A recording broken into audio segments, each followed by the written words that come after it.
The beautiful colors and unique configuration of the Convair F-102 Delta Dagger make this one of my favorite displays at the National Museum of the United States Air Force at Wright-Patterson Air Force Base in Dayton, Ohio.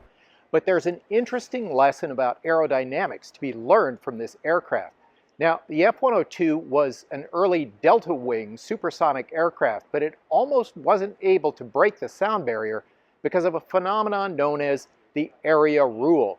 Now, as I understand it, and this is a pretty rudimentary understanding of the physics and aerodynamics behind this, the area rule dictates that if the profile of the fuselage is roughly parallel or cylindrical shaped, the pressures that move along the boundary layer of the aircraft are such that they won't allow the aircraft to easily break the sound barrier.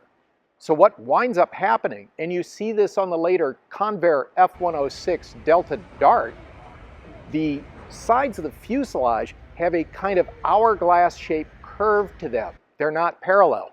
There was actually a two-seat version of the F-102 here that had a completely parallel fuselage that I'm aware of. It never did break the sound barrier.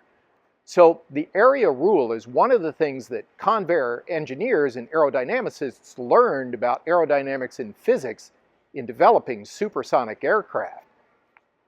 And you can see an example of that here at the National Museum of the United States Air Force at Wright-Patterson Air Force Base in Dayton, Ohio. Man, you know, one of the things I love about this so much is this really cool paint scheme, like that orange tail and the natural metal.